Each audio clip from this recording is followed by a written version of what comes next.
Screen दिखाई दे रही है ना सब लोग को, ये वाली? यस और नो?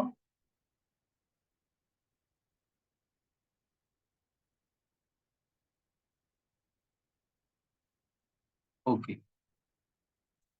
देखिए, आज जो टॉपिक हम कवर करेंगे वो है concept of social responsibility, management obligation and government regulation and decision making. Decision making दूसरा चैप्टर है, उसको भी आज ही देखेंगे। ये दोनों टॉपिक आज कवर करेंगे। तो देखिए, जैसे नाम से ही आपको समझ में आता है कि सोशल रिस्पांसिबिलिटी, सोशल मतलब सामाजिक, रिस्पांसिबिलिटी दायित्व क्या क्या है हमारा। देखिए, जो ह्यूमन बीइंग है, जो मनुष्य है, वो एक सोशल ह्यूमन बीइंग है। जैसे आप, मैं, जितने भी लोग हैं, ये क्या है? सामाजिक प्राणी। ठीक। अगर मान लिया जाए आपको एक रूम में आइसोलेटेड कर दिया जाए, मतलब अकेले रहने के लिए बोल दिया जाए, तो आप कितने दिन तक अकेले रह पाओगे उस रूम में? अकेले एक रूम में बंद कर दिया जाए और बोलेंगे कि आप रहें इसमें, कितना दिन रहें? 2 दिन, 4 दिन, 5 दिन, 10 दिन, कितना दिन रहेंगे? उसके बाद तो रह नहीं सकते, क्योंकि आपको जितने नीड्स है, आपको जितने नीड्स जरूरत की चीजें हैं, जो आपको काम करना है, हर रोजमर्रा की जिंदगी है, वो आपको बाहर से ही मिलेगी, यानी सोसाइटी से मिलेगा। जब आप बाहर निकलोगे तो सोसाइटी से आपको गेन। तो हम क्या है, एक दूसरे से जुड़े हुए लोग हैं। मतलब मैं आपसे जुड़ा हूँ, जैसे मैं आपको पढ़ा रहा हूँ, आप पढ़ रहे हैं। ठीक है। ठीक है, एक दूसरे से जुड़े हुए हैं। तो ऐसे ही क्या है, आप भी जैसे आपके आस पड़ोस के लोग हैं, आप एक दूसरे से जुड़े हुए हो। आप जैसे सामान जहाँ लेने जाते हो वहां से जुड़े हो, मतलब एक दूसरे से जुड़े हुए रहना, ये सोशल ह्यूमन बींग का नेचर है, मतलब सामाजिक रहना। हम सब क्या है, सामाजिक प्राणी हैं, सामाजिक ह्यूमन बींग है, ठीक, सोशल ह्यूमन बींग है, जिसको कुछ ना कुछ रिस्पॉन्सिबिलिटी रहता है, दायित्व रहता है, जिसको हमको करना चाहिए। उसी को हम स्टडी करेंगे कि हमारा कौन-कौन सा ऐसा रिस्पॉन्सिबिलिटी है, दायित्व है, कि हम उसको निभाएँ।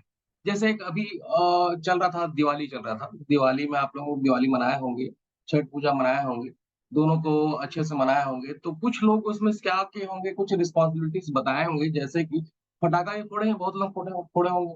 तो कुछ लोग क्या किए होंगे कि पटाखा में पॉल्यूशन होगा, नॉइज़ पॉल्यूशन है, एयर पॉल्यूशन है, तो कुछ लोग कम पटाखा फोड़े होंगे। कुछ लोग फोड़े ही नहीं होंगे, ठीक है, कुछ लोग फोड़े होंगे। तो कुछ लोग जो नहीं फोड़े होंगे वो रिस्पॉन्सिबल पर्सन है, क्योंकि वो सोचे हैं, ठीक है, समाज का सोचे हैं, अब अगल-बगल का सोचे हैं, ठीक, पॉल्यूशन का सोचे हैं कि एनवायरनमेंट खराब हो रहा है, ठीक है, नॉइज़ पॉल्यूशन हो रहा है, एयर पॉल्यूशन हो रहा है, तो वो लोग कम फोड़े या फिर फोड़े नहीं। तो ये क्या है, रिस्पॉन्सिबिलिटी अपना निभाया है। वैसे ही हमको छोटा-मोटा जो भी है, आस-पास के एरिया में रिस्पॉन्सिबिलिटी निभाते हैं, और निभाते हुए हम एक-दूसरे से जुड़े हुए हैं। इसको सोशल रिस्पॉन्सिबिलिटी कहते हैं, ठीक? अब आगे इसमें चलते हैं। मेरी आवाज़ क्लियर है ना सभी को?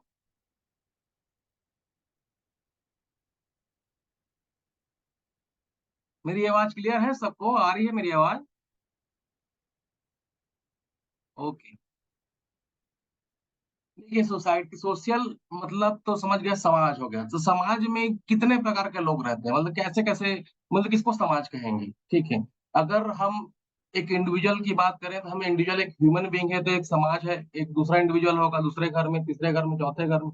ये पूरा एक ह्यूमन बीइंग से भरा हुआ है, ठीक है? जहाँ हम रह रहे हैं। तो एक इंडिविजुअल को ही समाज कहते हैं, जो कि ग्रुप बनाता है और आपस में लेन-देन का काम करके अपना रोज़मर्रा की ज़िंदगी को परिपूर्ण करता है। तो वो एक ह्यूमन बीइंग, एक सोसाइटी का पार्ट है, ठीक? दूसरा क्या हो गया, अगर हम मैनेजमेंट, अगर बिज़नेस परिप्रेक्ष्य में अगर देखे जाए, ये पहला तो इंडिविजुअल परिप्रेक्ष्य में देखिए। दूसरा हम देखेंगे कि अगर बिज़नेस परिप्रेक्ष्य में देखें, अगर एक मैनेजमेंट को फॉलोड करें हम, क्योंकि हम मैनेजमेंट पढ़ रहे हैं, प्रिंसिपल्स ऑफ मैनेजमेंट पढ़ रहे हैं, तो उसको फॉलो करते हैं। तो देखिए, इसमें 4-5 चीज़ें हैं जो कि सोसाइटी और सोशल चीज़ों को कवर अप करती है, जैसे कि है organisation, supplier, customer, employees, stakeholder and government. Organisations, आप पढ़ चुके हैं कि ऑर्गेनाइजेशन क्या है। ऑर्गेनाइजेशन मतलब वो है जो ग्रुप ऑफ पीपल जो एक पर्टिकुलर टास्क को परफॉर्म करने के लिए मेहनत करता है और उसको फुलफिल करता है। एक ऑर्गेनाइजेशन है, संगठन जिसको कहते हैं, हिंदी में कहते हैं वो संगठन। तो ये क्या है, ग्रुप ऑफ पीपल्स वर्क कर रहे हैं, मतलब एक सोसाइटी है, एक सोशल वर्क हो रहा है, कुछ ना कुछ काम हो रहा है। तो ये ऑर्गेनाइजेशंस क्या आ गया, सोसाइटी के अंदर में आ गए, ठीक है। वैसे सप्लायर क्या हो गया, सप्लायर क्या है, रॉ मटेरियल प्रोवाइड करता है। ये सब पढ़ा चुका हूँ, फिर भी बता रहा हूँ, ये सब सोसाइटी के पार्ट है। सारे जो पार्ट है, सोसाइटी के पार्ट है, जिससे इन सब की एक रिस्पॉन्सिबिलिटी बनती है। चाहे इंडिविजुअल से हो गया, गवर्नमेंट की हो गई, ऑर्गेनाइजेशन की हो गई, सप्लायर की हो गई, सबकी एक रिस्पॉन्सिबिलिटी बनती है। वो आगे हम देखेंगे क्या-क्या रिस्पॉन्सिबिलिटी बनती है। सप्लायर, सप्लायर क्या करता है? रॉ मटेरियल प्रोवाइड करता है कंपनी, जो कि कंपनी क्या करता है उस रॉ मटेरियल को लेके फिनिश गुड में कन्वर्ट करता है और जिसको हम किसको बेचते हैं और कंपनी किसको बेचती है? कस्टमर को बेचती है। ठीक है? तो ये भी एक पार्ट हो गया सोसाइटी का, जब कस्टमर ही नहीं रहे, तो खरीदेगा कौन? ठीक है? तो ये जो चौथा जो पॉइंट है कस्टमर, ये सोसाइटी का पार्ट है। वैसे ही एम्प्लॉइज़ हो गए, जो कंपनी के अंदर कौन काम करता है? ऑर्गेनाइजेशंस के अंदर कौन काम करता है? एम्प्लॉइज़। वर्कर्स काम करते हैं जो कि फिनिश गुड में कन्वर्ट करने का काम कर रहे हैं और उसको सेल आउट करते हैं मार्केट में। अगर ये एम्प्लॉइज़ ही ना रहें, काम ही ना करें तो क्या होगा? प्रोडक्शन होगा? नहीं होगा। तो ये एम्प्लॉइज़ भी एक सोसाइटी का पार्ट है, पीपल्स हैं वहाँ जो काम कर रहे हैं। वैसे स्टेक होल्डर क्या होगा? जब कंपनी फॉर्मेशन होती है, जब नई कंपनी बनती है, तो उसमें कुछ इन्वेस्टर रहते हैं जो अपना पैसा लगाते हैं। ठीक है? तो वो भी एक पार्ट हो गया, सोसाइटी के पार्ट हो गए। जैसे मैं स्टार्ट किया बिज़नेस, मेरे साथ-साथ 10 लोग उसमें इन्वेस्ट किए, तो सब मेरे पार्टनर्स हो गए। जो 10 जो लोग हैं, जो मेरे साथ जुड़े हुए हैं और काम करना चाह रहे हैं बिज़नेस में, अपना पैसा लगाए हैं, वो सब स्टेक होल्डर हो गए। ठीक है? तो वो एक सोसाइटी हो गया। अभी केवल सोसाइटी बता रहा हूँ, रिस्पॉन्सिबिलिटी इनका क्या रिस्पॉन्सिबिलिटी होगा? आगे पढ़ेंगे।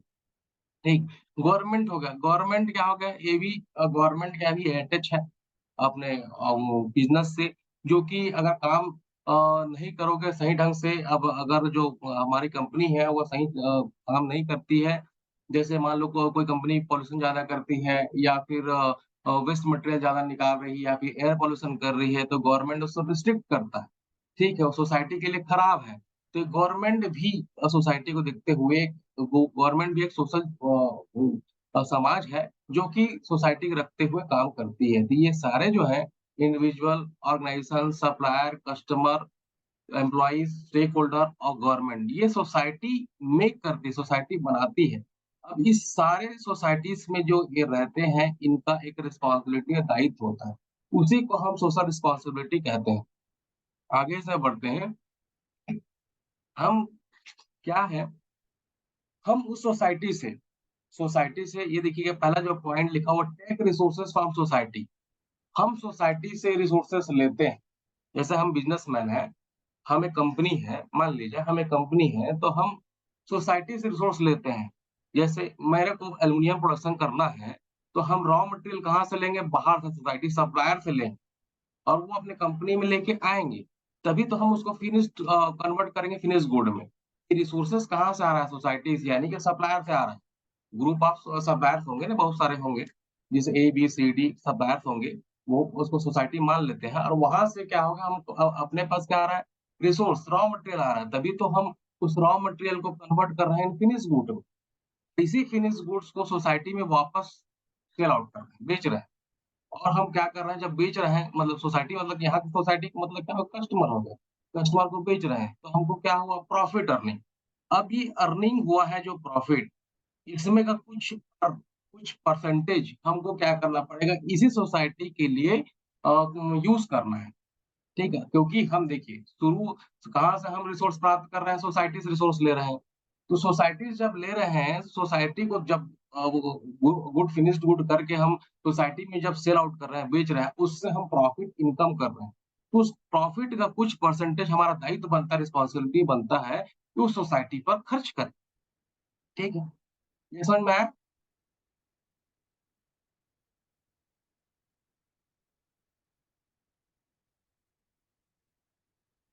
ओके। आगे देखते हैं, सोशल रिस्पॉन्सिबिलिटी का एक डेफिनेशन है। Social responsibility is an ethical और ideological theory that an entity, whether it is a government, corporation, organization or individual, has a responsibility to society।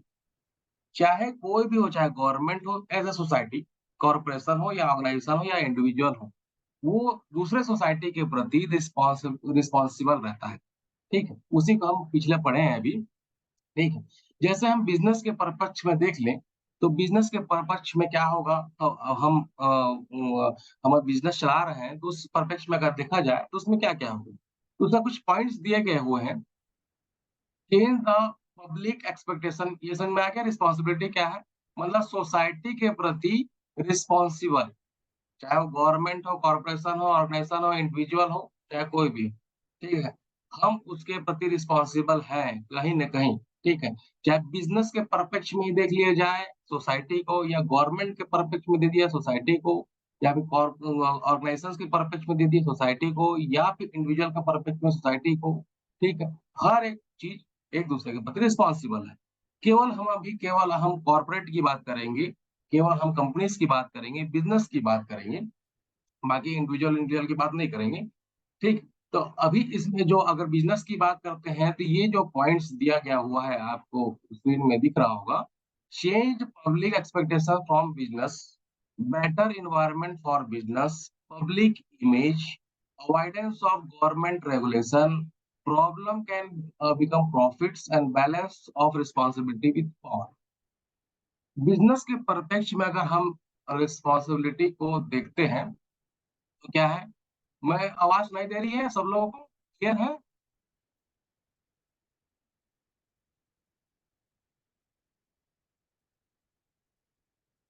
Okay.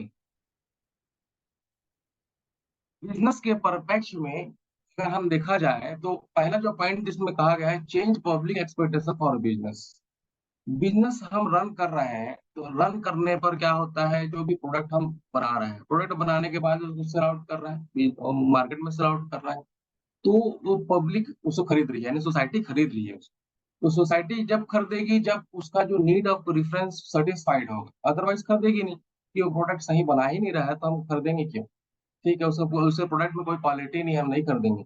तो हमको क्या करना हमको बिज़नेस में क्या करना है, हमको ऐसा रिस्पॉन्सिबिलिटी निभाना है कि पब्लिक के एक्सपेक्टेशन को हम चेंज कर पाएँ और उसको उसके नीड और डिज़ायर को फुलफिल करें और ऐसा ही प्रोडक्ट बनाएँ कि उनको जिस क्वालिटी का प्रोडक्ट चाहिए, जिस जैसा नीड है उनका, जैसा उसका प्रेफ़रेंसेस है उस सोसाइटी का, वैसा हम प्रोडक्ट बना के उनको दें, ताकि वो परचेज़ कर सकें, तो हमको प्रॉफ़िट भी अर्निंग हो उससे। तो हमारा क्या रिस्पॉन्सिबिलिटी बिज़नेस से क्या रिस्पॉन्सिबिलिटी है कि उनके एक्सपेक्टेशन के हिसाब से हम चेंज करें, ठीक? पब्लिक एक्सपेक्टेशन के हिसाब से अपने आप को चेंज करें, ठीक? दूसरा जो पॉइंट है बेटर एनवायरनमेंट फॉर बिज़नेस। हम बिज़नेस के अंदर देखिए पहले ही बताया है बहुत सारे पॉइंट्स बिज़नेस के अंदर बहुत सारे डिपार्टमेंट्स होते हैं, ठीक है? हर डिपार्टमेंट अलग-अलग काम करती है, ठीक है? तो उस डिपार्टमेंट के अंदर जो काम करती है अगर उसको हम बेटर एनवायरनमेंट दें, बेटर कल्चर दें, ठीक है? तो वो काम करेगा, ठीक है? जैसे मान लीजिए एचआर का ही हम पार्ट लेते हैं, एचआर में अगर 10 एम्प्लॉयी हैं, तो उसको अगर बेटर एनवायरनमेंट देते हैं, 10 को हम फ़ैमिलियराइज़ कर देते हैं जॉब के प्रति, एक टास्क के प्रति, ठीक है? और उनको समझा देते हैं उस टास्क के प्रति, ठीक है? उनको कोई फ़ियर नहीं है, बस काम करने के लिए छोड़ देते हैं, उनको समझा देते हैं, नॉलेज दे देते हैं। तो एक अच्छा एनवायरनमेंट बन गया उन लोगों के लिए ताकि वो काम कर सकें। अगर उस चीज़ का उनको डर रहता, अगर उसको नॉलेज नहीं रहता उस चीज़ का, तो उनको झिझक रहता काम करने में। तो हमको क्या करना है, उसको बेटर एनवायरनमेंट क्रिएट करना है ताकि जो एम्प्लॉइज़ हैं, वो काम अच्छे से कर सकें और जो टास्क है, उसको अच्छे से फुलफिलमेंट कर सकें, ठीक? तीसरा क्या होगा, पब्लिक इमेज। कभी-कभी क्या होता है कि सोसाइटी सामान तो नहीं खरीदती है, फिर भी क्या करती है वो गलत एनवायरनमेंट में आस-पास के वातावरण में फैलाती रहती है कि इसका प्रोडक्ट खराब है, इसको मत लो, इसका प्रोडक्ट खराब है, इसको मत लो। भले वो लेती ही नहीं हो, उस प्रोडक्ट को यूज़ किए भी नहीं हो, ठीक है? फिर भी वो क्या करता है वो खराब करता है। तो इससे क्या होता है इमेज जो है ऑर्गनाइज़ेशंस का भी खराब होता है और पब्लिक जो दूसरा पब्लिक है जो यूज़ कर रहा है इस प्रोडक्ट जो जान रहा है इससे क्वालिटी को, तो उसका भी इमेज खराब होता है कि उस प्रोडक्ट के बारे में वो गलत बता रहा है, ठीक है?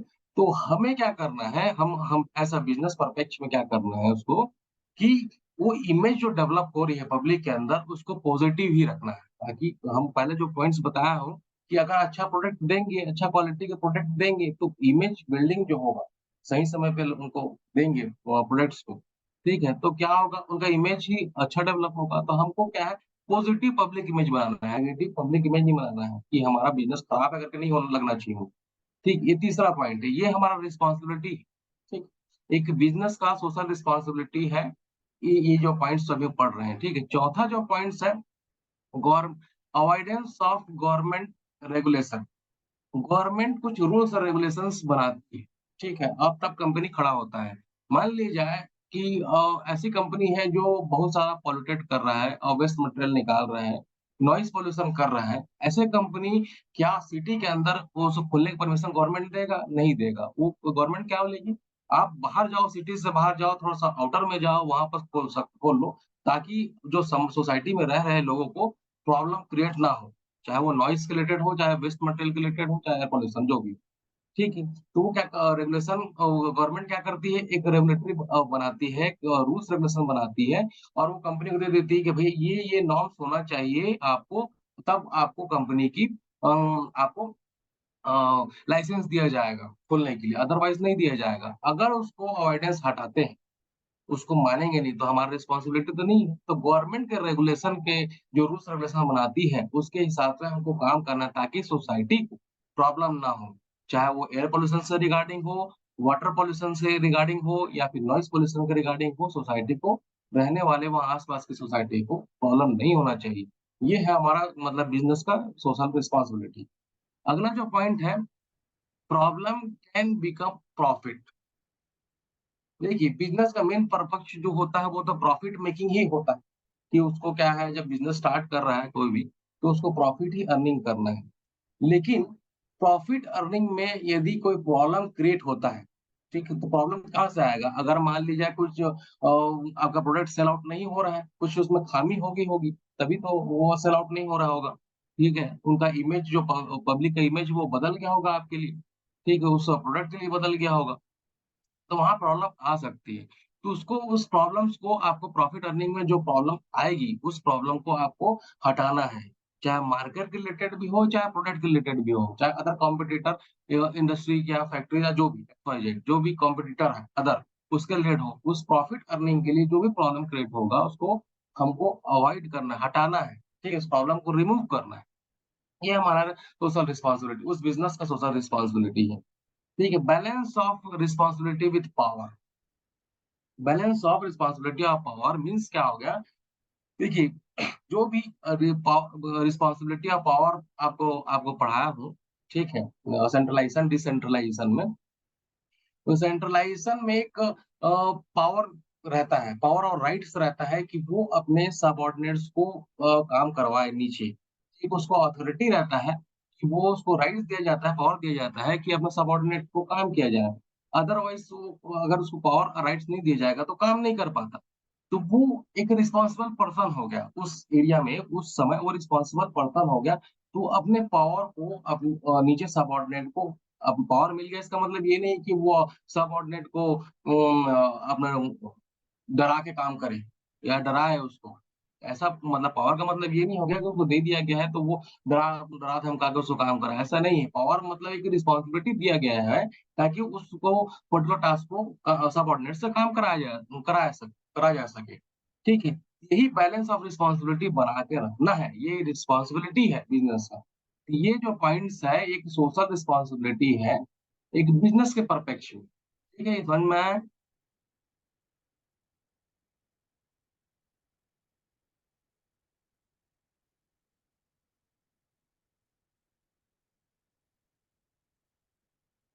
मेरी आवाज़ सबको आ रही है ना?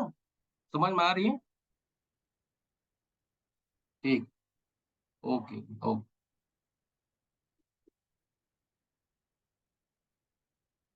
अगला अगला जो पॉइंट है, इसी चीज़ में आपको डेमिंग जी ने मैनेजमेंट का ऑब्लिगेशन बताया है। मैनेजमेंट ऑब्लिगेशन मीन मैनेजमेंट का कर्तव्य।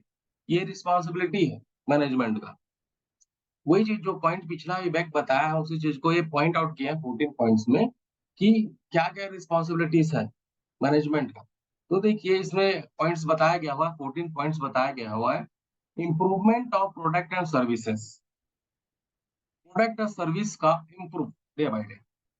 यहाँ से टॉपिक से ही क्लियर हो जाता है कि प्रोडक्ट और सर्विस के का जो हम प्रोवाइड कर रहे हैं, एक बिज़नेसमैन जो है, जो प्रोवाइड कर रहा है प्रोडक्ट और सर्विस उसको हमेशा इम्प्रूव करें, ताकि सोसाइटी नीड और प्रेफरेंस फुलफिलमेंट हो। सोसाइटी यानी कस्टमर, उसका नीड और प्रेफरेंसेस फुलफिलमेंट हो, उसका डिज़ायर फुलफिल हो। ठीक, ये पहला पॉइंट।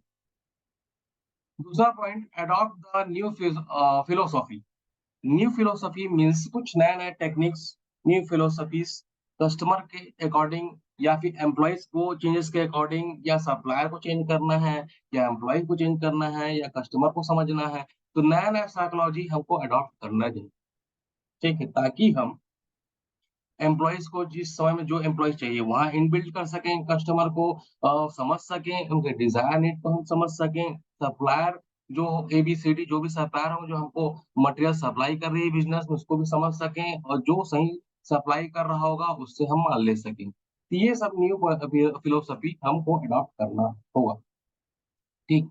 तीसरा जो पॉइंट है, is dependence on mass inspection. ये इसका मतलब है क्वालिटी। मास इंस्पेक्शन मतलब जैसे हम प्रोडक्शन की पार्ट की बात करते हैं कि प्रोडक्शन यूनिट है, तो उसको हम देखते हैं कि क्या-क्या प्रोसेस में गुजर रहा है, कैसे-कैसे वर्किंग कर रहा है, ताकि जो प्रोडक्ट की क्वालिटी है, उसको हम इंक्रीज़ कर सकें। जैसे मान लीजिए हम रॉ मटेरियल बाहर से ले रहे हैं, अब रॉ मटेरियल जब ले रहे हैं, उसका क्वालिटी ही सही ना हो, जो नहीं होगा, तो एंड प्रोडक्ट है, उसका क्वालिटी में डिफरेंस तो आएगा ही। वो सही हो सकता है क्या? नहीं हो सकता। अगर हम जिस सप्लायर से माल खरीद रहे हैं, उसका क्वालिटी सही नहीं, तो ये जो तीसरा पॉइंट है ना, ये इंस्पेक्शन का पॉइंट है कि हमको देखना है कि जो सप्लायर हमको माल सप्लाई कर रहा है ना, उसका क्वालिटी सही है कि नहीं? ताकि हम उसको जब बिज़नेस में लाएँगे अपने ऑर्गनाइज़ेशंस के अंदर में और उसको कन्वर्ट करेंगे फिनिश गुड में, तो जो प्रोडक्ट क्वालिटी होगी, वो सही होगी, अदरवाइज़ नहीं होगी। तो ये सब चीज़ को हमको ध्यान में रखना हो, ठीक है? एंड प्रैक्टिस चौथा जो पॉइंट है and the practice of awarding business. यानी कि हमको क्या है जैसे हम सप्लायर की बात की, कस्टमर की बात की और एम्प्लॉइज़ की बात करते हैं। 3 ही चीज़ का इन्वॉल्वमेंट है बिज़नेस ऑर्गनाइज़ेशंस में, ठीक है? तो सप्लायर जो बाहर से लेके आ रहा है माल, ठीक है? तो उसके जो वो क्या प्रैक्टिस कर रहा है, माल जो रॉ मटेरियल है उसको लेके आ रहा है अपने ऑर्गनाइज़ेशंस के अंदर। हमेशा उसी से हम खरीद रहे हैं क्योंकि वो बेस्ट सप्लायर है। फॉर एग्ज़ाम्पल मान लिया गया है कि वो बेस्ट सप्लायर है। तो उसका जो प्रैक्टिस डेली रूटीन चल रहा है, ठीक है? कि हम उसी से माल खरीदेंगे क्योंकि वो बेस्ट सप्लायर है। तो वो एक अवार्डिंग बिज़नेस की तरह काम करता है क्योंकि हम उसी से ले रहे हैं, तो उसको अवार्ड दिया जाए। दूसरे जो और भी वो सप्लायर हैं, उससे माल खरीद के हम देखेंगे, ठीक है? अल्टरनेटिव बहुत सारे हैं, सप्लायर ए, बी, सी, डी। हम सबसे माल खरीद के देखेंगे, ठीक? सबसे माल खरीद के देखेंगे और जो बेस्ट क्वालिटी का मटेरियल दे रहा है, ठीक है?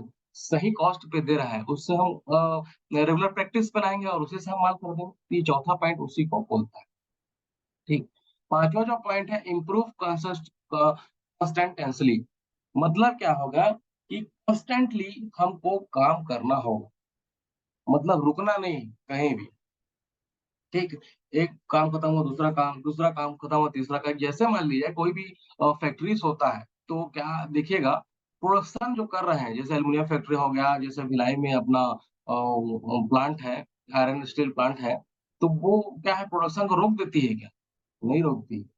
ठीक, वो रॉ मटेरियल एक्स्ट्रा स्टॉक में भरा के रखती है, ठीक है? प्रोडक्शन कभी रुकता नहीं है, मतलब एक बार मशीन चालू हुआ तो वो काम चलता ही रहता है, चलता ही रहता है, चलता ही रहता है और प्रोडक्ट बनता ही रहता है, कभी रुकता नहीं है, नॉन स्टॉप रहता है, ठीक है?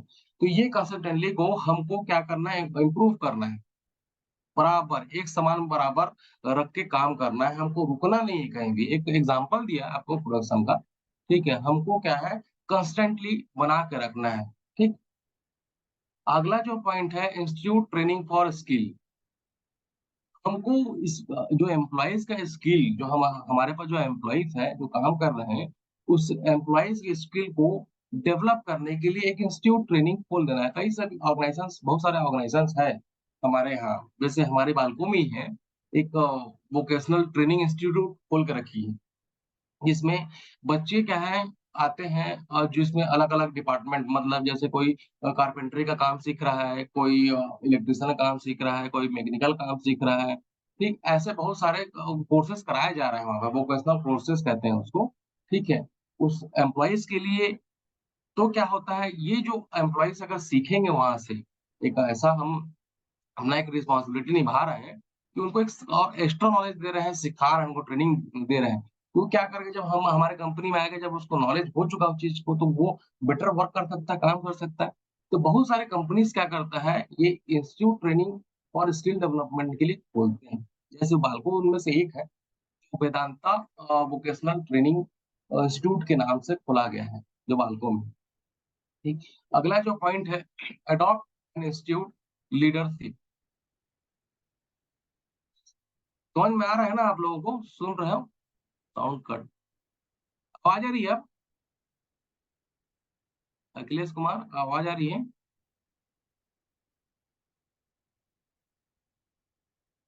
ओके। ओ,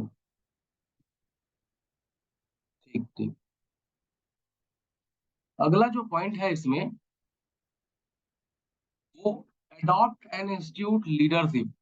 ये सारा जो पॉइंट्स है ना, वो जैसे हम लोग बेसिकली हम लोग बोल सकते हैं 14 प्रिंसिपल्स ऑफ मैनेजमेंट पढ़े हैं अभी। वही चीज है। जो मैनेजमेंट का रिस्पॉन्सिबिलिटी क्या है, जो मैनेजर का क्या रिस्पॉन्सिबिलिटी है, वही चीज। तो ये एक हमारे बिजनेस का रिस्पॉन्सिबिलिटी होगा, एक मैनेजमेंट का रिस्पॉन्सिबल थिंग्स है, तो वही चीज को हम लोग पढ़ रहे हैं फिर से। लेकिन पॉइंट इसमें अलग अलग।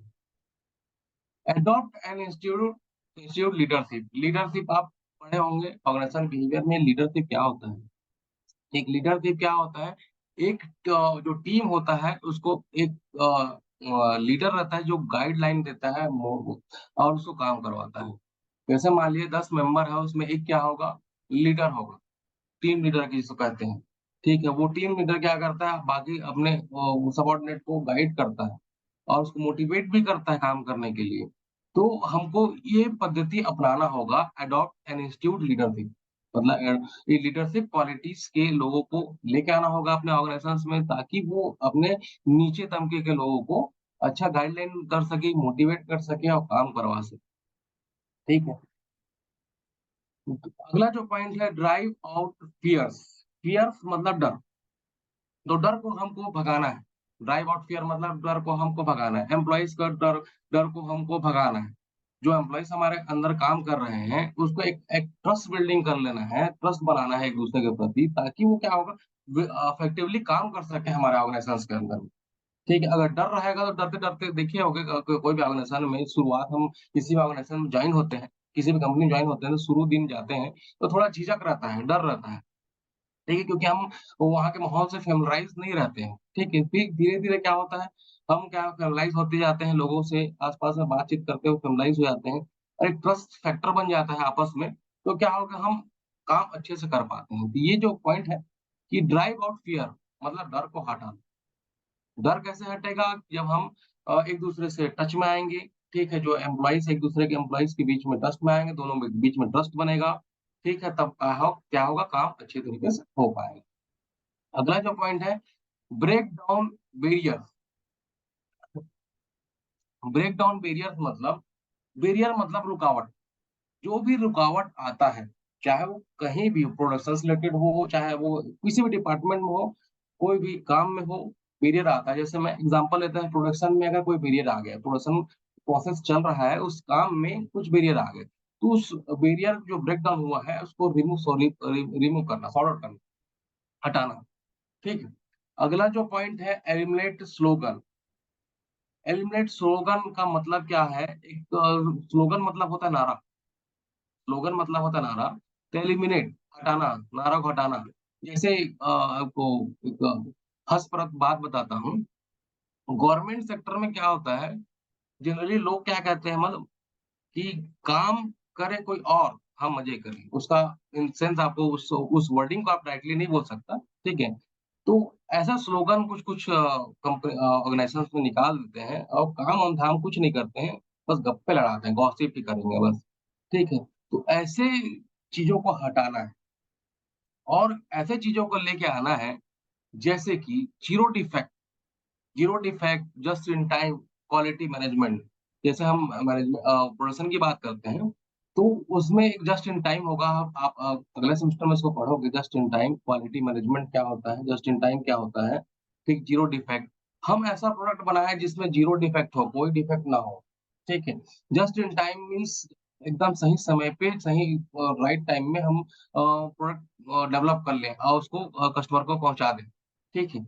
ऐसा एक स्लोगन बनाया जाएगा। ठीक है, बाकी जो वेल्थ का स्लोगन है उसको हटा। ठीक। अगला जो पॉइंट है, एलिमिनेट न्यूमेरिकल गोल। 1 मिनट।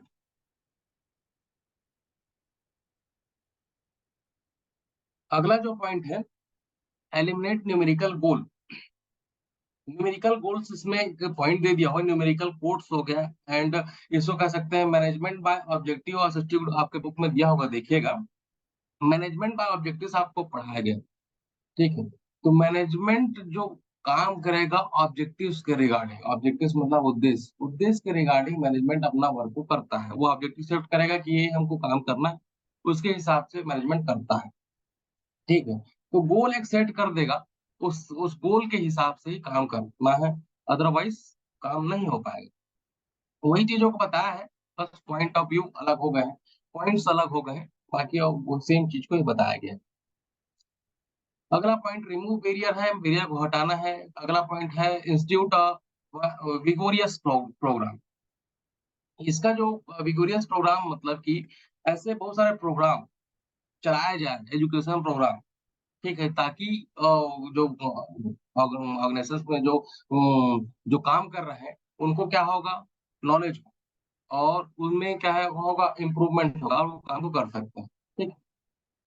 ये बेसिकली ये एक रिस्पॉन्सिबिलिटी है, ये जो पॉइंट्स दिख रहे हैं आपको, एक रिस्पॉन्सिबिलिटी, एक मैनेजमेंट का कर्तव्य, ऑब्लिगेशन है, कर्तव्य है, ताकि ये कर्तव्य को करेगा तब वो जो सोसाइटी माल लेगा या फिर सोसाइटी को एंड प्रोडक्ट बेचेगा, यानी कस्टमर को बेचेगा, तो ये सब सही परिप्रेक्ष्य में काम करेगा वो, ये कर्तव्य रिस्पॉन्सिबिलिटीज को निभाएगा, तो क्या होगा, सप्लायर भी सेटिस्फाइड, बिजनेस के अंदर ऑर्गेनाइजेशन भी सेटिस्फाइड, और बिजनेस के बाहर जो हो गए कस्टमर भी सेटिस्फाइड।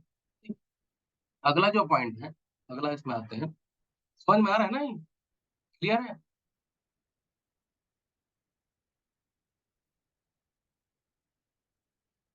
मेरी आवाज सबको आ रही है ना, क्लियर?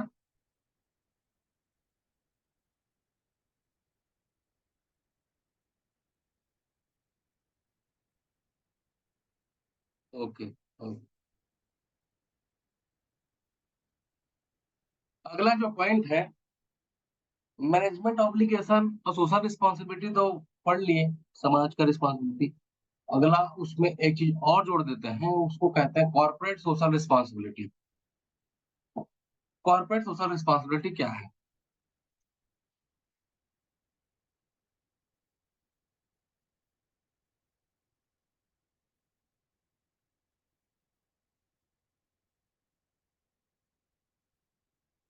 मैं एक चीज बताना चाहूंगा पहले, कि जो मोड ऑफ बिजनेस होता है वो कई प्रकार के होते हैं। मोड ऑफ बिजनेस, हम बिजनेस जब स्टार्ट करते हैं ना, तो कई प्रकार के बिजनेस होते हैं। जैसे मैं इंडिविजुअली, पहला जो होता है वो इंडिविजुअल कैपेसिटी, यानी कि अकेले ही बिजनेस करूंगा, मतलब सोल प्रोप्राइटर हूँ, मैं अकेले अकेले बिजनेस चलाऊंगा। और एक क्या होता है, कंबाइंड कैपेसिटी, मतलब उसमें दो दो से ज्यादा लोग हो सकते हैं और वो बिजनेस को रन करें। ये दो टाइप के होते हैं, एक क्या है, सिंगल पर्सन होगा जो कि चलाएगा अपना बिजनेस को, और एक क्या होगा, कंबाइंड वे में चलाए जाएंगे, या दो से दो होंगे या दो से ज्यादा होंगे। जैसे ही कंबाइंड कैपेसिटी में बहुत सारे है, partnership, Hindu undivided family, corporation, society, company. और कंपनी के अंदर बहुत सारे होते हैं, जैसे फॉरेन कंपनीज हो गया, डोमेस्टिक कंपनी हो गया, प्राइवेट कंपनी हो गया, पब्लिक सेक्टर कंपनी हो गया, एलपीपी हो गया। ये जितने भी आपको दिख रहा है, चाहे वो इंडिविजुअल हो चाहे कंबाइंड कैपेसिटी हो, इसको ये कॉर्पोरेट लेवल का काम है, जिसमें क्या होता है कि सारे जो भी, अगर वो इंडिविजुअल फैक्टर में भी काम कर रहा हो या कंबाइंड फैक्टर में भी काम कर रहा हो, उसको एक समाज के प्रति रिस्पॉन्सिबिलिटी निभाना है, ठीक है। उसको कहते हैं कॉर्पोरेट सोशल रिस्पॉन्सिबिलिटी। चाहे वो इंडिविजुअल काम कर रहा हो, चाहे वो कंपोजिट वे में काम कर रहा हो, दो या दो मोर से पीपल काम कर रहा हो, वो उसको क्या है, एक रिस्पॉन्सिबिलिटी होता है जो कि उसको निभाना होता है। क्या क्या रिस्पॉन्सिबिलिटी होता है उस कॉर्पोरेट को, ये आपको फिगर में दिख रहा होगा। इनसाइड द ऑर्गेनाइजेशन, उस कॉर्पोरेट के inside the corporate, outside the corporate, और उसको रिस्पॉन्सिबिलिटी होता है। तो इनसाइड उसको क्या क्या हो सकते हैं, उसके कुछ गोल्स होंगे, उसके लॉन्ग टर्म प्लानिंग होंगे, ठीक है, ये इनसाइड हो गए। उसके इंटरनली रिस्पॉन्सिबिलिटी होंगे, कुछ एथिक्स होंगे, ये इंटरनली उसको रिस्पॉन्सिबिलिटी निभाना होगा। Outside the company, outside the corporate, अगर देखा जाए तो रिसोर्सेस हो गए, मार्केट हो गए, ठीक है, ये सारा रिस्पॉन्सिबिलिटी उसको सारे परफेक्शन में उसको निभाना होगा। किसको? कॉर्पोरेट को। ठीक है। अगला हम देखते हैं इस कॉर्पोरेट सोशल रिस्पॉन्सिबिलिटी है क्या चीज। देखिए, मिनिस्ट्री ऑफ कॉर्पोरेट अफेयर्स, हमारा जो गवर्नमेंट है, मिनिस्ट्री ऑफ कॉर्पोरेट अफेयर्स है, 27 फरवरी 2014 टू नॉट 14 को सीएसआर पॉलिसी बनाया गया है। सीएसआर पॉलिसी मतलब कॉर्पोरेट सोशल रिस्पॉन्सिबिलिटी पॉलिसी बनाया है। ये क्या, उस पॉलिसी में क्या क्या है, सॉरी, इस सीएसआर पॉलिसी में क्या क्या है, अगला स्लाइड में आपको बताऊंगा। इस सीएसआर पॉलिसीज के अंदर में क्या क्या आता है। इस पॉलिसी को मिनिस्ट्री ऑफ कॉर्पोरेट अफेयर ने 27 फरवरी 2014 को बनाया, जिसको 1 अप्रैल 2014 को मैंडेटरी किया फॉर एवरी कंपनी। सभी कंपनी के लिए उसको मैंडेटरी किया कि आपको वो सीएसआर अप्लाइड करना है। जो पॉलिसी मेकिंग हो चुका है उसको मैंडेट किया एवरी कंपनी में 1 अप्रैल 2014 को मैंडेटरी कर दिया सभी कंपनी के लिए कि आपको अंडर सेक्शन 135 की आपको सीएसआर अप्लाइड करना है। तो कौन सी कंपनी में, हर एवरी कंपनी तो बोल दिया, लेकिन कौन सी कंपनी में अप्लाइड होगा?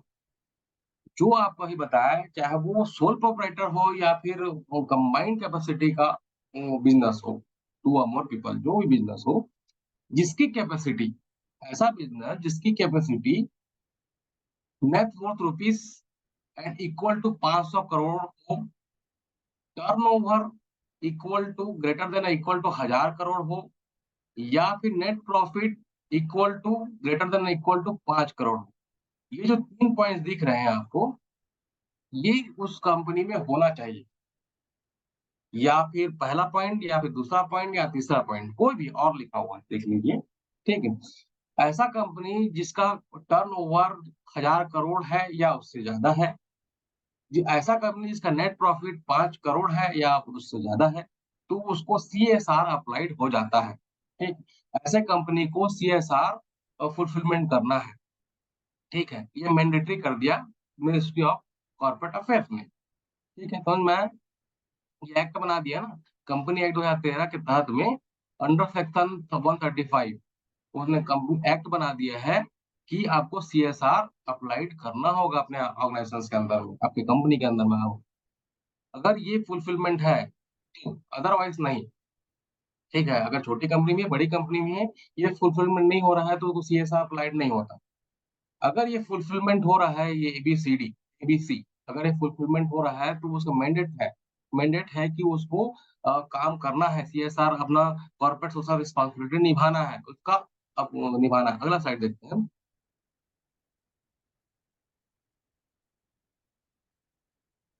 ये समझ में आ गया ना?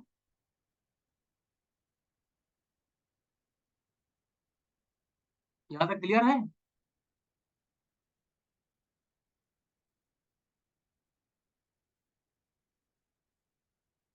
ओके। देखिए, अगला जो इसमें पॉइंट है, ठीक है, वो जो है कॉर्पोरेट सोशल रिस्पांसिबिलिटी का, जो हम इसमें पुराना साइड में देखे हैं, ये टर्म्स कंडीशन होना चाहिए, उस पे एप्लीकेबल हो जाता है क्या? सीएसआर। तो ऐसे कंपनी जिस पे एप्लीकेबल हो चुका है, ठीक है, तो वो कंपनी फॉलो करेगा या फिर अनफॉलो करेगा। अगर जो कंपनी फॉलो करता है, अगर मैंडेट तो हो गई क्योंकि उसका 5 करोड़ से टर्नओवर ज्यादा है, तो उसको मैंडेट कर दिया गया है कि आपको सीएसआर अप्लाइड करना होगा, मतलब होगा। अब ऐसी कंपनी जिसको अब मैंडेटरी हो चुका है, तो दो बातें होंगी, या फिर वो करेगा, वो कंपनी अप्लाइड करेगा या फिर नहीं करेगा। अगर वो करेगा तो वो एप्रिसिएशन और अवार्ड का पात्र होगा। ठीक है।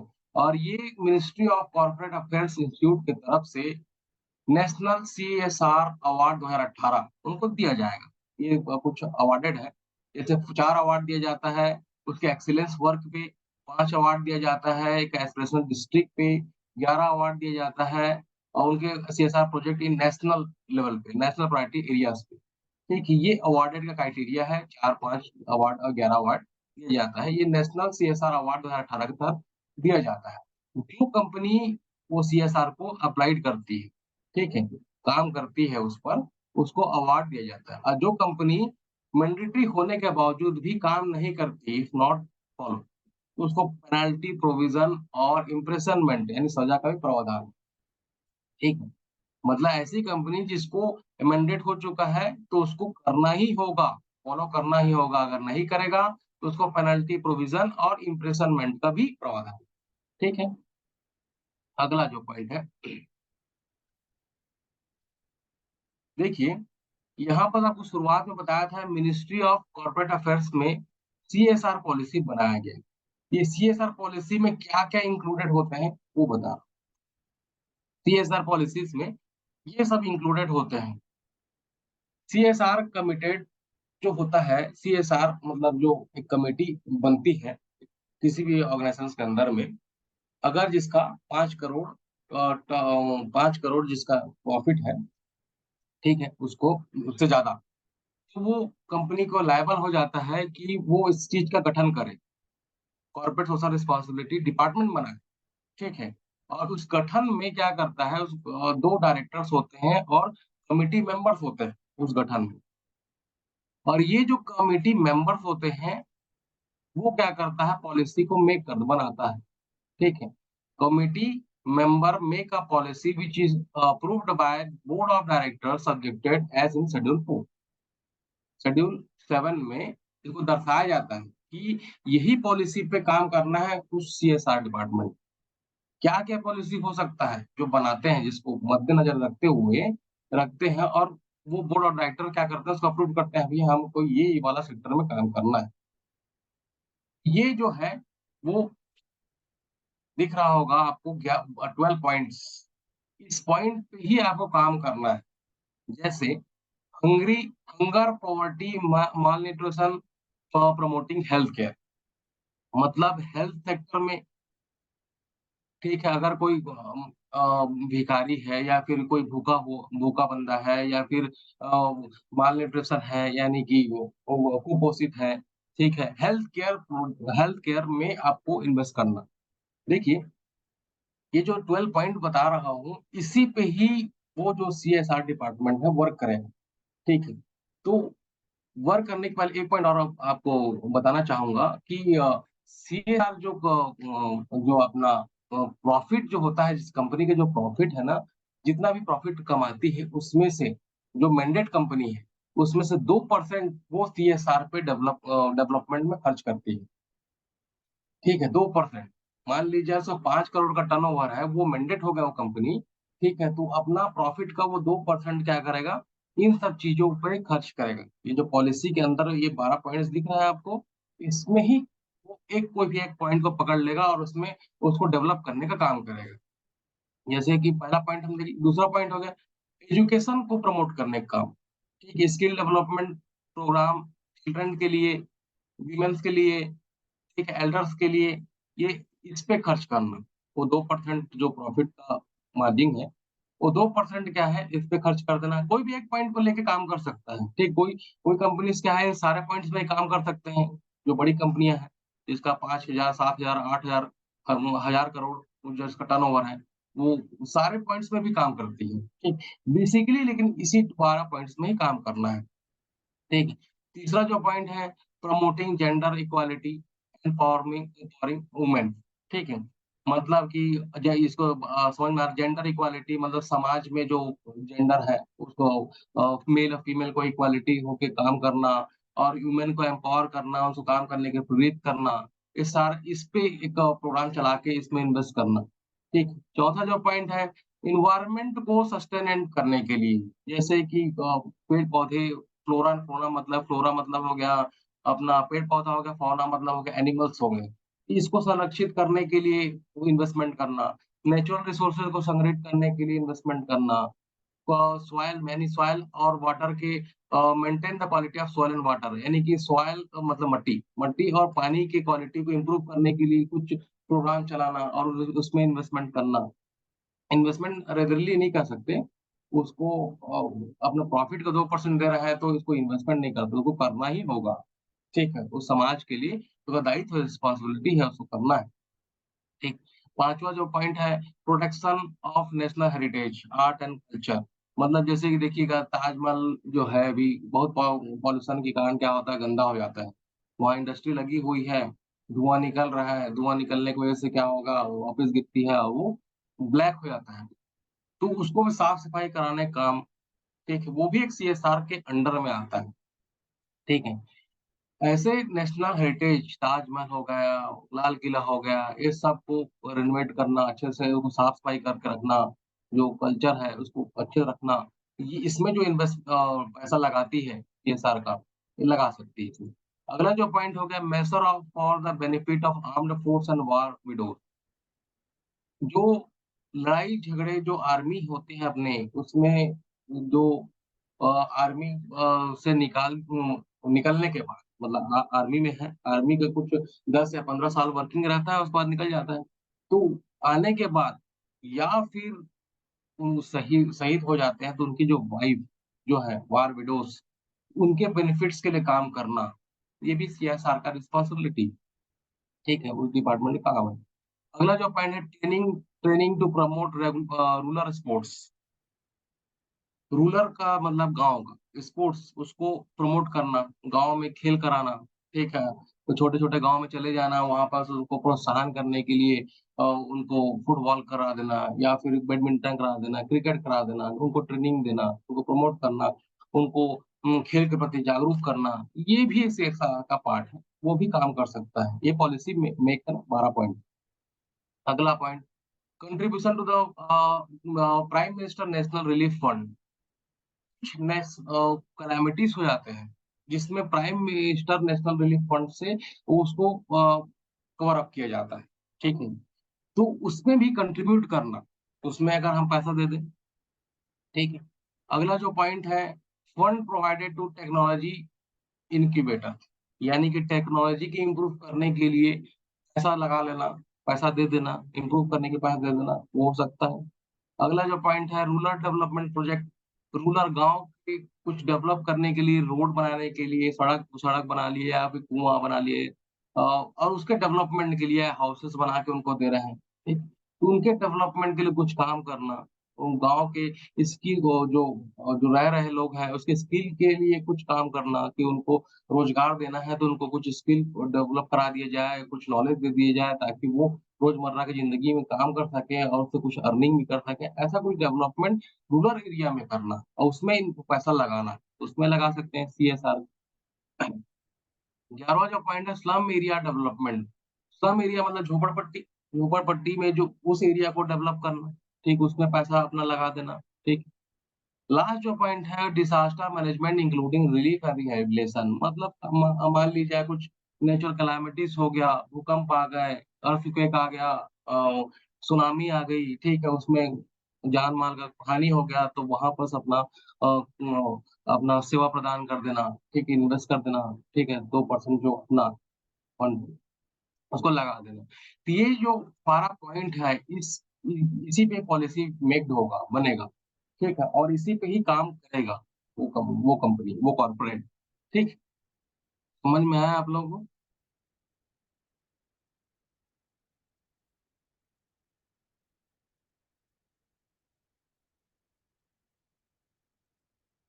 हाँ, इस डाटा को आप एग्ज़ाम में बिल्कुल लिख सकते हैं। सोमेश साहू जी, बिल्कुल लिख सकते हैं। समझ में आया यहाँ तक?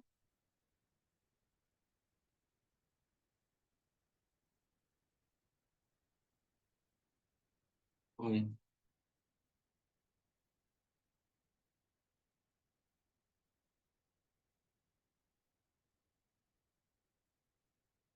सीएसआर इन्वेस्टमेंट नहीं है, इन्वेस्टमेंट मैं गलत वर्ड यूज़ कर दिया हूँ, इन्वेस्टमेंट नहीं होता। उसको मैंडेट है, उस कंपनी का मैंडेट है कि आपको करना ही होगा, वो टैक्स फ्री होता है, ठीक है? उसको करना ही है, आपको कंपनी में काम करना ही होगा। जो कंपनी जिसका, जैसे मैं बताया, आप देखिएगा इसमें, ये ऐसा कंपनी जिसका टर्नओवर ग्रेटर देन या इक्वल टू 1000 करोड़ या फिर नेट प्रॉफिट ग्रेटर देन या इक्वल टू 5 करोड़ हो, तो मैंडेट हो जाता है कि उसको अपने प्रॉफिट का 2% सीएसआर पर खर्च करना हो। CSR पर खर्च करना। ठीक है, और बताइए।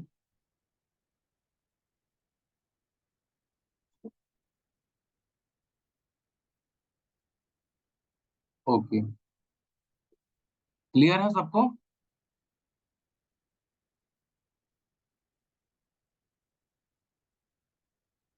ओके,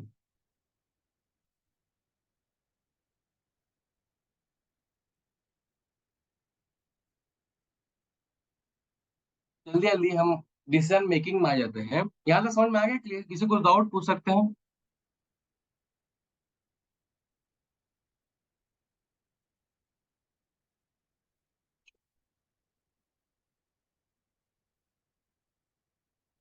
बताइए, कोई doubt?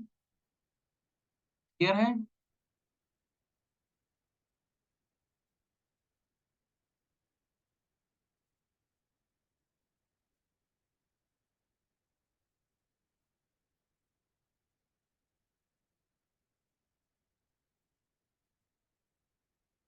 Okay,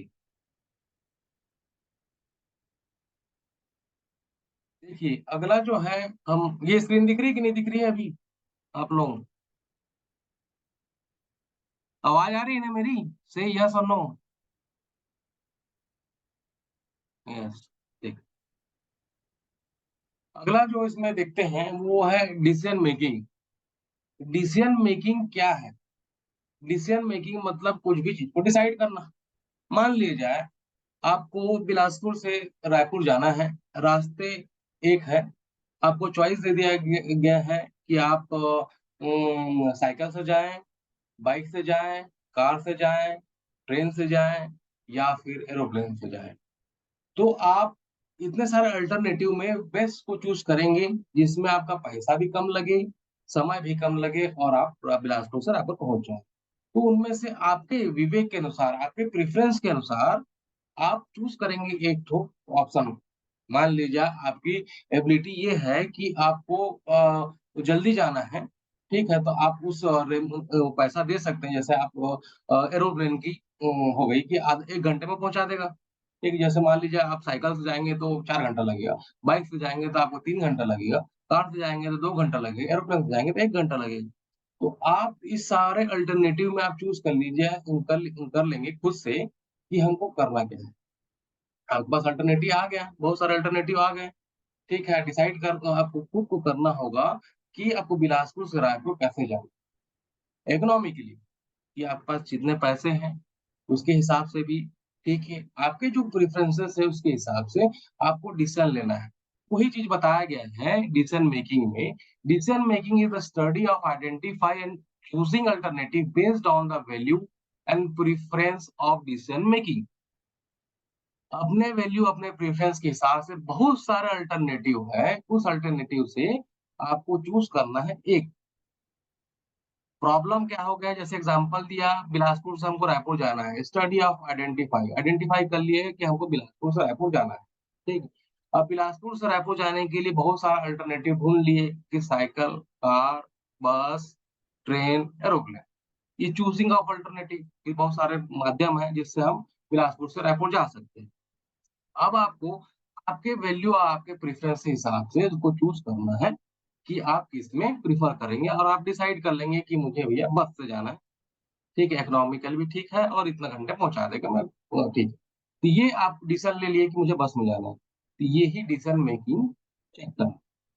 decision making study of identify and choosing alternatives based on the values and preference of decision maker, ठीक है। डिसीज़न मेकिंग में बहुत सारे जैसे डिसीज़न हम लेते हैं, तो उसके जो कैरेक्टरिस्टिक हो सकते हैं, कॉन्सेप्ट हो सकते हैं, ये सब डिपेंड करता है। कौन-कौन से? कि इन्फॉर्मेशन होना चाहिए, बहुत सारे अल्टरनेटिव्स हैं, क्राइटेरिया है, गोल होता है कि हमको करना क्या है, वैल्यूज़ होता है, हमारा प्रेफ़रेंस होता है, ठीक है? हमारा क्वालिटीज़ डिसीज़न क्वालिटीज़ एक्सेप्टेंस। ये एक पॉइंट है, इसको बोल सकते हैं बिब्लियोग्राफी बोल सकते हैं। इस पॉइंट से हम डिसीजन मेकिंग करते हैं, ये इनबिल्ट है। इसकी वजह से मतलब ये जो पॉइंट्स दिख रहे हैं ना कि पहला क्या है इन्फॉर्मेशन।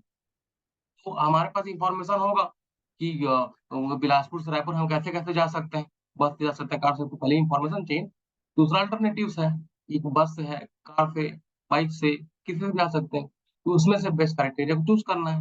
हमारा गोल क्या है कि हमको बिलासपुर से रायपुर जाना है, ठीक?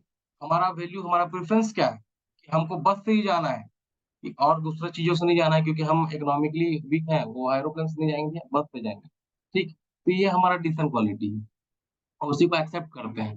ये कॉन्सेप्ट है, छोटा-सा कॉन्सेप्ट है डिसीज़न मेकिंग। अगला हम आ जाते हैं टाइप ऑफ मैनेजरियल डिसीज़न। देखिए, 4 टाइप के डिसीज़न मेकिंग होते हैं, ठीक? 4 टाइप के डिसीज़न मेकिंग है। दिख रहा है आप लोगों को? थोड़ा ब्लर है, थोड़ा-सा ब्लर है, ठीक है? देखिए, इसमें दिख रहा होगा 4 टाइप्स में judgemental decision, adaptive decision, mechanistic decision, analytic decision. Magnetic decision में क्या होता है, हम जो डेली रूटीन में जो डिसीजन लेते हैं ना, वो मैग्नेटिक डिसीजन है। मतलब यहाँ पर क्या-क्या होता है, नंबर ऑफ वेरिएबल्स, मतलब जो अल्टरनेटिव है, वो लो है। डिसीजन भी हम लो के उसके हिसाब से लेना है। डेली रूटीन में जैसे हमको काम करना है, ठीक है, हमको यहाँ से ऑफिस जाना है, हमारे पास बाइक है, दूसरा कोई ऑप्शन नहीं है, एक ही बाइक है, तो हम डिसीजन ले लेंगे। प्रेजेंटली डिसीजन ले लेंगे कि बाइक से हमको ऑफिस जाना है, ठीक। डेली रूटीन में क्या है, जो डिसीजन ले रहे हैं और शेड्यूल्स एक्टिविटी जो चल रहा है हमारी, उसमें जो हम डिसीजन ले रहे हैं, तो उसमें जो अल्टरनेटिव्स क्या है, बहुत ज़्यादा नहीं होता, कम अल्टरनेटिव्स होता है। ये होता है मैकेनिक्स डिसीजन। दूसरा जो है जजमेंटल डिसीजन, इसमें क्या होगा, अल्टरनेटिव, मतलब number of variables, number of alternatives क्या है, ज़्यादा होंगे, ठीक है। लेकिन पॉसिबिलिटीज़ बहुत मतलब आउट जो कम होंगे, बहुत कम होंगे। जैसे मार्केटिंग, मार्केटिंग में मार्केटिंग करना है, तो आप मार्केटिंग कर रहे हैं, तो हमको प्रेफ़रेंस क्या है, वहाँ पर जब परचेज़ करने जा रहे हैं, ठीक है? कुछ परचेज़ करने जा रहे हैं, बहुत सारे अल्टरनेटिव्स आएँगे, बहुत सारे ऑप्शन रहेंगे कि हम ये ले लेते हैं, ये ले लेते हैं, ये ले लेते हैं, ये ले लेते हैं, मतलब उसमें चॉइस ज़्यादा है। तो उसमें से आपको डिसीज़न लेना, ठीक है? वो जजमेंटल डिसीज़न में आता है, ठीक? एडप्टिव डिसीज़न, इसमें क्या होगा, आपके जो अ, पॉसिबिलिटीज़, अनसर्टेनिटी जो है, वेरिएबल्स जो हैं, वो बहुत ज़्यादा होंगे और आउटकम भी बहुत ज़्यादा होंगे। तो आपको उससे डिसाइड करना होगा। ये जनरली रिसर्च एंड डेवलपमेंट में होता है। जैसे हम कुछ रिसर्च करते हैं, तो क्वेश्चनेयर बहुत लोगों से भराते हैं, ठीक है? और उसमें से भराने के बाद जब हमारे पास डेटा आ जाता है, जैसे आप लोग का लिया गया डेटा, जितने भी स्टूडेंट हैं, वो डेटा ले लिया है, उसके बाद हम लोग उसमें से स्टडी करके एनालाइज़ किए कि हमको सुबह काम करना है, आपको पढ़ाई करवाना है और शाम को पढ़ाई करवाना है। वर्किंग आवर में 10 से 5 नहीं करवाना है, तो वहाँ से डेटा से ही हमको जानकारी हुई। तो इसमें क्या है, बहुत सारे अल्टरनेटिव्स, माने बहुत सारे वेरिएबल्स आ जाते हैं और बहुत सारे आउटकम्स हैं। उसमें से हमको एक डिसीजन लेना, वो एडप्टिव डिसीजन मेकिंग होता है। तीसरा पॉइंट ये। एनालिटिक जो होगा, ये कॉम्प्लेक्स प्रोडक्शन और इंजीनियरिंग प्रॉब्लम्स में ज़्यादातर काम होता है। इसमें नंबर ऑफ वेरिएबल्स भी बहुत कम होंगे, ठीक है? और आउटकम भी बहुत कम होंगे, ठीक? तो जिसमें प्रोडक्शन जो कराते हैं ना, जो जैसे प्रोडक्शन जो हमारा डिपार्टमेंट है, जो प्रोडक्शन लैब में चलता है, काम करते हैं, इसमें यूज़ होता है ज़्यादातर ये जजमेंट, ये ये डिसीज़न, एनालिटिक डिसीज़न वहाँ लिया जाता है। क्योंकि वहाँ पास नंबर ऑफ अल्टरनेटिव बहुत ज़्यादा भी नहीं है, ठीक है? और उसमें का जो आउटकम्स आएँगे वो भी ज़्यादा नहीं। तो इस टाइप का डिसीजन जो है, एनालिटिक डिसीजन जो है, वो प्रोडक्शन यूनिट्स में या इंजीनियरिंग प्रॉब्लम्स में लिया जाता है। ये 4 टाइप के डिसीजन मेकिंग है, ठीक। अगला हम चलते हैं affective decision making. Affective decision making कैसे होता है? जैसे शुरुआत में बताया, सबसे पहले identify the problem, defining the problem कि करना क्या है, ठीक है? उस प्रॉब्लम को रिसॉल्व करने के लिए दूसरा जो पॉइंट है, कलेक्टिंग इन्फॉर्मेशन, इन्फॉर्मेशन को गैदर करना, प्राप्त करना, लेना है, ठीक? अब इन्फॉर्मेशन भी आ गया, प्रॉब्लम भी समझ में आ गई, इन्फॉर्मेशन भी समझ में आ गया कि ये इन्फॉर्मेशन है उसका। तो उसको आइडेंटिफ़ाई करना, अल्टरनेटिव, बहुत सारे अल्टरनेटिव छोड़ देना है, ठीक है? बहुत सारे अल्टरनेटिव्स भी हो गया उसका। जैसे शुरू में एग्ज़ाम्पल बताया आपको बस कार का, ठीक है? यहाँ से जब पहला जो identify the problem, defining the problem कि हमको बिलासपुर से रायपुर जाना है, ये डिफाइनिंग किया प्रॉब्लम्स को। दूसरा इंफॉर्मेशन को लाए कि हम किस-किस से जा सकते हैं, बस से, कार से, बाइक से, ठीक है, ट्रेन से, एरोप्लेन से जा सकते हैं, कलेक्टिंग इंफॉर्मेशन की। आइडेंटिफाई अल्टरनेटिव, ये अल्टरनेटिव आइडेंटिफाई कर लिए हम, ये सारे अल्टरनेटिव्स हैं। अब उसको तौलेंगे, वेइंग द अल्टरनेटिव, सी किससे हम कर सकते हैं, जा सकते हैं। इतने सारे ऑप्शंस हैं हमारे पास, इतने सारे अल्टरनेटिव हैं, तो उसमें किसमें हम चूज़ करें? तो उसके बाद जैसे बस, कार, ट्रेन, एरोप्लेन आ गए हैं, तो इसमें से हमको बेस्ट कौन-सा है, चूज़ करना है। तो selecting the best possible option, उसमें से बेस्ट को चूज़ करना है, जो हमारे लिए सही है, ठीक? अब उसको सिलेक्ट कर लेंगे, जैसे हमको बस से जाना था, तो बस को सिलेक्ट कर लिए, तो अब उसको एग्ज़ीक्यूट करना है कि हमको प्लानिंग क्या करना है कि बस हमको रायपुर जाना है, प्लानिंग की और एग्ज़ीक्यूट करके चले गए। और लास्ट का ऑप्शन है taking the follow up the action, उस फिर क्या है वो बस में बैठ के वहाँ चले गए। ठीक, तो ये डिसीजन मेकिंग का एक इफेक्टिव डिसीजन मेकिंग करने का प्रोसेस है। तो ये एक अभी छोटा एग्जांपल दिया, वैसे ही अगर हम दूसरा एग्जांपल में इसमें बात कर लें कि हमको प्रोडक्शन कैपेसिटी को बढ़ाना है, एक कंपनी की प्रोडक्शन कैपेसिटी को बढ़ाना है, तो पहले हमको आइडेंटिफाई करना पड़ेगा प्रॉब्लम को कि प्रोडक्शन कैपेसिटी को बढ़ाने के लिए हमको करना क्या-क्या है। फिर उसके इंफॉर्मेशन को गैदर करना है, लाना है, कलेक्टिंग करना है। जैसे कि मान ली जाए उसके लिए ह्यूमन रिसोर्स ज़्यादा इनबिल्ड करना होगा कंपनी के अंदर, या फिर टेक्नोलॉजी को बढ़ाना होगा, इक्विपमेंट्स का एंडोर्समेंट करना होगा और इंक्रीज़ करना होगा। तो ये सारा अल्टरनेटिव्स लेके आएँगे कंपनी में। फिर उसमें से बेस्ट जो रहेंगे उसको चूज़ कर लेना है कि हाँ भाई ये ह्यूमन बीइंग यहाँ काम करेंगे इस क्वालिटीज़ के, और ऐसा-ऐसा ये मशीन्स यहाँ पर लाएँगे ताकि वो काम हो, उसमें से बेस्ट को चूज़ कर लेंगे, ठीक है? और उसको प्लानिंग और एग्ज़ीक्यूट करेंगे तो जो हमारा प्रोडक्शन जो होगा, वो ज़ाहिर-सी बात है टॉप ग्रेड का प्रोडक्ट बनेगा, ठीक? तो ये इफेक्टिव डिसीज़न मेकिंग करने का एक प्रोसेस है, ठीक है? लास्ट जो है वो डिसीज़न मेकिंग टेक्निक्स है। डिसीज़न मेकिंग टेक्निक्स अलग बुक में बहुत सारे पॉइंट्स दिया गया हुआ है, ठीक है? तो मैं 3 best group decision making technique बता रहा हूँ। और भी बहुत सारे पॉइंट्स हो गए, तो दूसरे बुक में प्रेफ़र करोगे तो बहुत सारे पॉइंट हो गए, ठीक है? तो अभी फ़िलहाल जो आपके उसमें है, बुक्स में है, ये 3 पॉइंट्स हैं, ब्रेनस्टॉर्मिंग, डेल्फी टेक्निक या नॉर्मल ग्रुप टेक्निक। ब्रेनस्टॉर्मिंग जो है, इसमें क्या है, अपने बुद्धि का यूज़ करके जो डिसीज़न लेना है। इसका एग्ज़ाम्पल मैं दे रहा हूँ कि एक चैम्बर में एक ग्रुप एक हॉल में 12 व्यक्ति को रख दिया गया है और एक प्रॉब्लम दे दिया गया है, इसको प्रॉब्लम को सॉर्ट आउट कैसे करना है, ठीक है? उस प्रॉब्लम को सॉर्ट आउट करने के लिए वो 12 व्यक्ति अपने-अपने बुद्धि के अनुसार अपना-अपना राय देंगे कि ये काम करने से वो प्रॉब्लम सॉर्ट आउट हो जाएगा। ठीक। तो ये जो अलग-अलग प्रकार के जो 12 लोग हैं, उस कमरे में बैठे हुए हैं, एक ही एक ही मुद्दे पे काम कर रहे हैं। एक ही मुद्दा दिया गया है, एक ही प्रॉब्लम दिया गया है, उसको सॉर्ट आउट करने के लिए दिया गया है। ठीक। तो इससे जो डिसीजन मेकिंग हुआ है, जो 12 पीपल जो है वहाँ बैठे हुए हैं और 12 लोग अपना-अपना राय दे रहे हैं। तो उसमें से जो बेस्ट जो है, उसको हम चूज़ करके उस प्रॉब्लम को सॉर्ट आउट करने के लिए उसको अप्लाइड करेंगे। उन 12 में से जो भी बेस्ट होगा। दे ब्रेन उनका ब्रेन का इस्तेमाल किया गया 12 लोगों का, द ब्रेनस्टॉर्मिंग टेक्निक्स हो गया, ठीक। दूसरा जो है डेल्फी टेक्निक। डेल्फी टेक्निक ये हो गया, प्रॉब्लम को सॉर्ट आउट करने के लिए एक क्वेश्चनर बना दिया गया है और क्वेश्चनर बनाने के बाद उसको एक बाहर में एक रिसर्चर जो है उसको क्वेश्चनर को बाहर में भरवाया गया रिस्पोंडेंट से। बाहर में भराने के बाद उससे जो रिजल्ट आएगा उससे वो रिजल्ट से डिसीजन मेकिंग करेगा, उसको डेल्फी टेक्निक कहते हैं। ये लार्ज अमाउंट में होता है, डेल्फी टेक्निक जो होगा, इसमें जो क्वेश्चनर होगा बहुत लोगों से लिया जाता है। इन नंबरस पीपल्स बहुत सारे मतलब 300, 400, 500, 600 लोगों से भी लिया जा सकता है, ठीक है?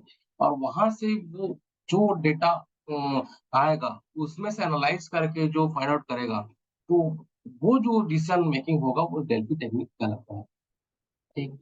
तीसरा जो है, वो normal group technique. Normal group technique में क्या होगा, जैसे इसमें बताया ब्रेनस्टॉर्मिंग अपना दिमाग का इस्तेमाल कर 12 जो पीपल है एक ग्रुप में और वो अपने दिमाग के अनुसार हो गए। इसमें क्या हो गया, एक ग्रुप है और उस ग्रुप में हर पीपल अपना-अपना राय देंगे, ठीक है?